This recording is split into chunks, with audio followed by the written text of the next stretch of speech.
Hey guys, thank you so much for joining in. Guys, technical SEO playlist के इस video में हम एक बहुत ही इंपॉर्टेंट टॉपिक के बारे में बात करेंगे, जो कि बहुत सारे लोग अवॉइड कर देते हैं या उसको लाइटली लेते हैं। बट आगे जाकर जैसे जैसे वो एसईओ में प्रोग्रेस करते हैं, उनको ये प्रॉब्लम जरूर आती है, और वो है www वर्सेस नॉन www। अब देखिए, सबसे पहले समझते हैं ये इशू है क्या, क्या वाकई में इशू है और कितना इंपॉर्टेंट है ये आपकी वेबसाइट के लिए अगर आप एसईओ करते हैं तो इसको एक एग्जांपल से समझते हैं। जैसे एग्जांपल के लिए मान लेते हैं कि मैं google.com पे हूं अभी। अगर मैं एक तो नया नोटपैड आपको ओपन करके दिखाऊं और उसके अंदर डेमोन्स्ट्रेट करके मैं आपको ट्राई करता हूं समझाने की। तो देखिए, google.com का जो यूआरएल, अगर आप इसको ध्यान से देखेंगे इस पूरे यूआरएल को, तो इस पूरे यूआरएल में आपको एक चीज दिखेगी। अगर मैं पूरे यूआरएल को आपको बोल के बताऊं, तो पूरा यूआरएल है https://www.google.com। यानी यूआरएल में क्या आ रहा है, google.com से पहले www, उसका मतलब होता है वर्ल्ड वाइड वेब। अब www इसी के टॉपिक पे हम बात कर रहे हैं कि क्या ये आपके यूआरएल में होना चाहिए, नहीं होना चाहिए, क्या कई बार हो सकता है, कई बार नहीं हो सकता, कैसे ये काम करता है। अगर आप लेट्स से कोई और यूआरएल देखते हैं, फॉर एग्जांपल मैं खोलता हूं youtube.com। मैं खोलता हूं youtube.com। अब youtube.com में भी अगर ध्यान से देखेंगे तो YouTube का जो मेन यूआरएल है उसको भी मैं यहाँ पे डालता हूँ। तो यहाँ पर क्या है, www.youtube.com। अगर लेट्स से Amazon की मैं बात करता हूँ, amazon.in की मैं बात करता हूँ, Amazon का यूआरएल उठाते हैं, Amazon का यूआरएल उठा के यहाँ पे डालते हैं। यहाँ पर भी क्या है, www है।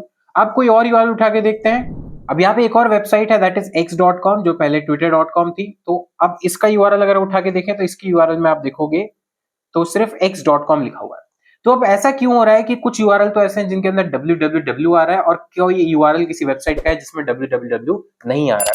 देखिए, यहाँ पर यूआरएल में www आना या www नहीं आना, ये आपकी चॉइस पर है। पर अगर ऐसा हो रहा है कि आपकी वेबसाइट दोनों के साथ ही खुल रही है, जैसे फॉर एग्जांपल google.com, ठीक है, इसके अंदर बाय डिफॉल्ट www आ रहा है।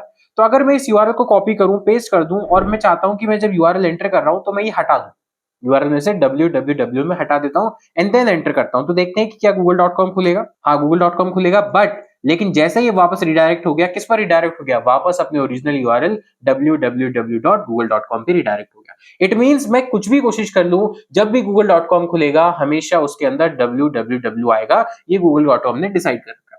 ऐसे ही अगर x.com है, फॉर एग्जांपल, यहाँ पर जहां पर www नहीं है, अगर इस यूआरएल को मैं कॉपी करूं और यहाँ पर जाकर मैं पेस्ट कर दूं और यहां पर एंटर करूं www डॉट, ये एंटर कर देता हूं, ओरिजिनली नहीं था, इसको एंटर कर देता हूं, तो अभी भी x.com खुला, बट क्या उसके अंदर www था? नहीं, वो वापस अपने उसी ओरिजिनल यूआरएल पे चला गया जिसके अंदर www नहीं आता है।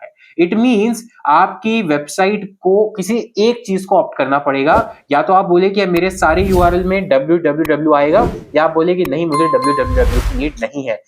एसईओ के लिए इंपॉर्टेंट क्यों है? अगर मान लीजिए ऐसा होगा कि कुछ यूआरएल्स तो आपके विद www खुल रहे हैं और कुछ विदाउट उसके खुल रहे हैं, तो ऐसे केस में आपकी वेबसाइट डुप्लीकेट वेबसाइट की कैटेगरी में आ जाएगी, क्योंकि सेम पेज अगर विद www भी ओपन हो रहा है और सेम पेज विदाउट उसके भी ओपन हो रहा है, तो गूगल या कोई भी क्राउलर इसको दो अलग पेज मानेगा, दो अलग वेबसाइट मानेगा। उस केस में डुप्लीकेट कंटेंट, डुप्लीकेट पेजेस, हर तरह की इशू आपकी वेबसाइट पे आ सकती है। और ये बिगिनिंग में आपको शायद नोटिस नहीं होगी, लेकिन जैसे जैसे आप एसईओ करेंगे, आपकी वेबसाइट रैंक होने लगेगी, तब आपके सर्च कंसोल में ये एरर आने लगेगी कि आपकी वेबसाइट के दो वर्जन है, और आप बोलेंगे कि नहीं, मेरा तो एक ही वर्जन है।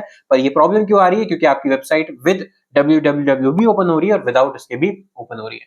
तो आपको कोई एक डिसाइड करना है। जरूरी नहीं कि आप www के साथ जाएं या उसके बिना जाएं, ये अप टू यू है। गूगल या कोई सर्च इंजन इस चीज पे कभी कोई गाइडलाइन नहीं लाता कि आपको क्या यूज करना चाहिए। ओरिजिनली जब इंटरनेट स्टार्ट हुआ था तब मोस्टली वेबसाइट जैसे आप देखेंगे, ये जो Amazon, YouTube, Google, ये बहुत पुरानी वेबसाइट्स हैं जो इनिशियली इंटरनेट जब बूम पे आया था, इंटरनेट का ट्रेंड आया था, तब ये एग्जिस्टेंस में आई थी। तो यहाँ पर आप देखेंगे कि सब ओरिजिनली फॉलो करती हैं www। बट आपने किस वेबसाइट में लास्ट टाइम www डॉट लिख के लिखा था? नहीं लिखा था, क्योंकि टाइम के साथ यूजर का जो बिहेवियर है वो चेंज होता गया, और ऐसे में बहुत सारी वेबसाइट्स ऐसी हैं जो अब अपने यूआरएल में www नहीं लगाती, क्योंकि अब उसका यूजर का अकॉर्डिंगली सेंस नहीं बनता है। तो आपको भी ये डिसाइड करना है कि दोनों में से कौन से एक पर्टिकुलर यूआरएल को रखना है, और आप जो भी यूआरएल डिसाइड करें, मेक श्योर कि बाकी सारे यूआरएल जो है वो उसी यूआरएल फॉर्मेट को फॉलो करें। तो इसको हम बोलते हैं www and non www redirection SEO के टर्म्स में, यानी कोई भी आपका यूआरएल किसी एक फॉर्मेट को फॉलो करना चाहिए। अब ये फॉर्मेट आप लगाएंगे कैसे, उसके लिए आपकी चाहे वर्डप्रेस वेबसाइट हो या आपका नॉर्मल कोडिंग वेबसाइट हो, मेथड सेम होता है। आपको करना क्या है, आपको वेबसाइट पर आना है अपने होस्टिंग के अकाउंट में, चाहे आपका होस्टिंगर है या कोई भी सी पैनल, आपको अपना सी पैनल में ओपन करना है। तो मैं फटाफट से लॉगिन कर लेता हूं। तो आपको अपने सी पैनल के अंडर आना है। हमारे पास होस्टिंगर का अकाउंट है, तो इसमें हम आते हैं फाइल्स पे और क्लिक करते हैं फाइल मैनेजर पे। जो भी हमारी वेबसाइट है उसके सी पैनल को ओपन करते हैं, फाइल मैनेजर को ओपन करते हैं और आपको फाइल मैनेजर में आने के बाद क्लिक करना है public_html पर। यहाँ पर आपको एक फाइल दिखेगी .htxs, ये बाय डिफॉल्ट हिडन फाइल होती है। तो इसके लिए आप क्या कर सकते हैं कि यहाँ से अपनी जितनी भी हिडन फाइल्स हैं उनको सेलेक्ट कर सकते हैं और बाय डिफॉल्ट अगर दिख रही है तो अच्छी बात है। इस पे राइट क्लिक कीजिए, एडिट पे क्लिक कीजिए और यहाँ पे आपको इस तरह से फाइल दिखती है। तो आपको इस फाइल के अंदर जहां पे इफ मॉड्यूल, ये वाला मॉड्यूल खत्म हो रहा है इस तरह से, वहां पर एंटर मारना है 1-2 बार और ये कोड जो है वो पेस्ट कर देना है। ये कोड आपको इस वेबसाइट, इस वीडियो के डिस्क्रिप्शन बॉक्स में भी मिल जाएगा। तो ये कोड बेसिकली करके आ रहा है कि जो भी मेरी वेबसाइट के यूआरएल्स हैं नॉन www, उनको रिडायरेक्ट किस पे कर रहा है, www पे रिडायरेक्ट कर रहा है। अगेन आपकी चॉइस है कि आपको रखना है या नहीं रखना है। आप इसका रिवर्स भी कर सकते हैं। आपने बोला कि मेरे सारे www वाले जो यूआरएल्स हैं कोई भी, वो रिडायरेक्ट हो जाए किस पे, नॉन www पे। तो उस पे आपको सिंपली करना क्या है, ये वाला मेथड है नॉन www को www पे रिडायरेक्ट करना। तो इसके लिए आपको सिर्फ यहाँ पर yourdomain.com जहां लिखा है उसको हटाकर अपनी वेबसाइट का डोमेन डालना है। तो हमारी वेबसाइट के केस में हमारा जो डोमेन है वो ये है, तो सिर्फ हमें डोमेन डालना है। तो हमारे देखिए, अगर आप ध्यान से देखेंगे तो अभी कोई भी www नहीं है यूआरएल के अंदर। तो मैं यहाँ से इसको हटा के यूआरएल डाल देता हूँ, मतलब सिर्फ डोमेन नेम डालना है और नीचे भी www को एज इट इज छोड़ना है और .com के बाद .com को रिप्लेस करके ये कर देना है। तो जैसे आपने किया इसके बाद आप इसको कर देंगे सेव। तो बस इतनी सी आपको सेटिंग्स करनी है। यानी अगर आप ओरिजिनली www.example.com जो भी आपकी वेबसाइट का यूआरएल है, अगर उसमें www यूज कर रहे हैं तो आप मेक श्योर करने के लिए कि कोई भी नॉन www यूआरएल ना हो, आप ये वाला 2 लाइन का कोड डाल सकते हैं। और अगर आपको जस्ट इसका रिवर्स करना है तो आपको सिर्फ करना क्या है, आपको सिर्फ ये उल्टा कर देना है। तो आप सिंपली ये www इसको यहाँ पर डाल देंगे। इसका मतलब आप यहाँ पर www लिख देंगे और यहाँ पर आप इसको यहाँ से हटा देंगे। तो ये जैसे ही करेंगे ये रिवर्स हो जाएगा कि जितने भी www यूआरएल्स हैं वो चले जाएंगे नॉन www पर।